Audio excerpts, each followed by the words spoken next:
नमस्कार दोस्तों, स्वागत है आप सभी का। आज हम पंचतंत्र की एक बहुत ही खास कहानी सुनने वाले हैं। ये सिर्फ एक कहानी नहीं है, बल्कि BA MS के स्टूडेंट्स के लिए एक बहुत जरूरी सीख भी है। हम बात कर रहे हैं क्षपणक कथा की, जो हमें ज्ञान और कर्म के बीच का फर्क सिखाएगी। तो शुरुआत करते हैं इस श्लोक से। ये श्लोक है, कुदृष्टम कुपरिज्ञातम कुश्रुतम कुपरीक्षितम तन्नरेण न कर्तव्यम नापिते नात्र यत्कृतम। अर्थात जिस काम को अच्छी तरह से देखा ना गया हो, जिसके बारे में पूरी जानकारी ना हो, जिसे अच्छी तरह सुना ना गया हो और जिसकी अच्छी तरह से जांच परख ना की गई हो, मनुष्य को ऐसा कार्य कभी भी नहीं करना चाहिए। अर्थात बिना सोचे समझे कोई भी कार्य नहीं करना चाहिए, अन्यथा उसका भी वही हश्र होता है जो इस कथा में उस लालची नाई का हुआ। तो ठीक है, कहानी में आगे बढ़ते हैं। ये कहानी शुरू होती है पाटलिपुत्र शहर से, जहां एक मणिभद्र नामक व्यापारी रहा करता था। मणिभद्र एक बहुत ही गुणी और भला व्यापारी था। सब कुछ ठीक ठाक चल रहा था, लेकिन किस्मत ने एक दिन ऐसी करवट ली कि उसका सब कुछ लुट गया। सारी दौलत चली गई और बेचारा वो पूरी तरह से निराशा और शर्मिंदगी में डूब गया। हालात इतने बिगड़ गए कि एक रात वो अपनी गरीबी से इतना परेशान, इतना तंग हो गया कि उसके मन में खुदकुशी करने का ख्याल आने लगा। उसे लगने लगा कि बिना धन के जीने का कोई मतलब ही नहीं है। पर उसी रात जब वो गहरी नींद में सोया हुआ था, उसे एक ऐसा सपना आया जो उसकी पूरी जिंदगी को बदलने वाला था। हुआ ये कि उसके सपने में एक दिव्य आत्मा आई, पद्मनिधि। ये एक तरह से एक खजाने की आत्मा होती है, और वो आत्मा एक क्षपणक यानी कि एक जैन साधु के वेश में आई थी। और उसने मणिभद्र के सामने एक बड़ा ही अजीब सा प्रस्ताव रखा। निर्देश भी बड़े अजीब थे।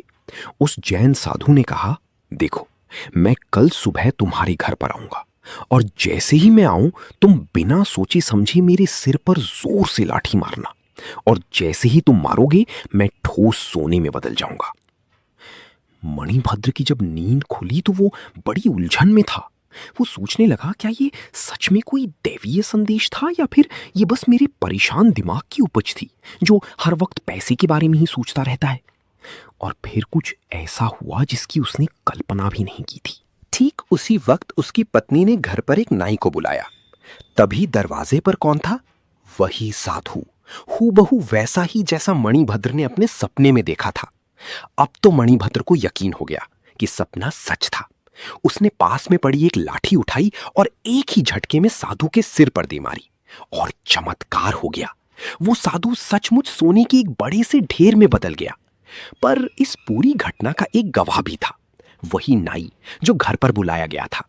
और ये सब देखकर उसकी आंखों में लालच की एक अलग ही चमक आ गई। नाई ने अपनी आंखों से सब कुछ देखा था। मणिभद्र ने उसे चुप रहने के लिए सोना भी दिया, नए कपड़े भी दिए, लेकिन उसके दिमाग में तो एक बहुत ही खतरनाक प्लान बनने लगा था।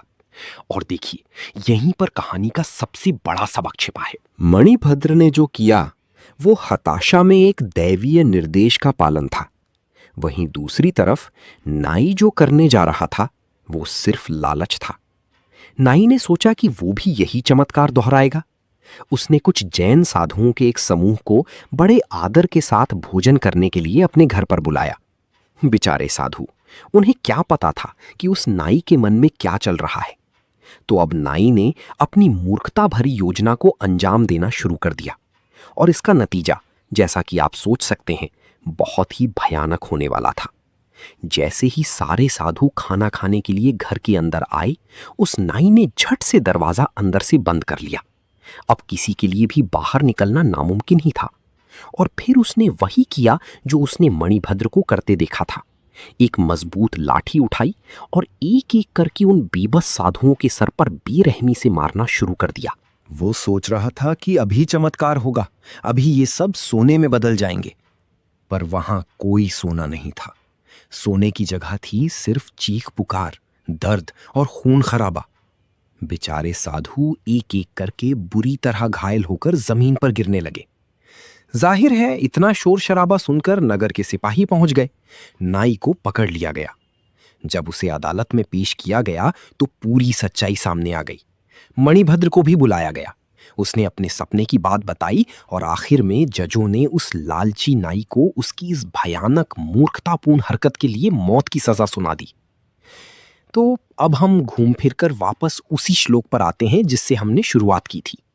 अब आपको समझ आएगा कि ये श्लोक नाई के उस दर्दनाक अंत को कितने सटीक तरीके से बताता है। चलिए श्लोक को तोड़कर समझते हैं। कुदृष्टम अर्थात जो अच्छी तरह से न देखा गया हो, अर्थात अधूरा देखा हुआ। नाई ने सोने को तो बनते देखा, लेकिन उसके पीछे का कारण वो दिव्य सपना नहीं देखा।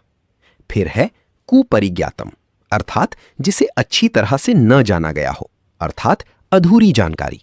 नाई को सपने की पूरी जानकारी नहीं थी।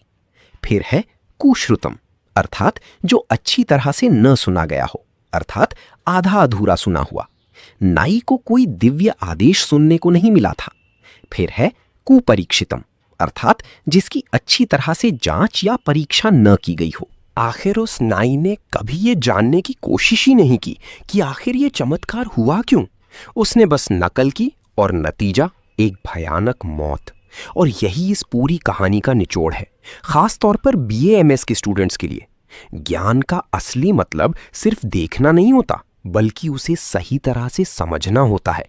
आधा अधूरा ज्ञान या किसी चीज की सिर्फ नकल करना कितना खतरनाक हो सकता है, ये इस कहानी से बेहतर कोई नहीं समझा सकता।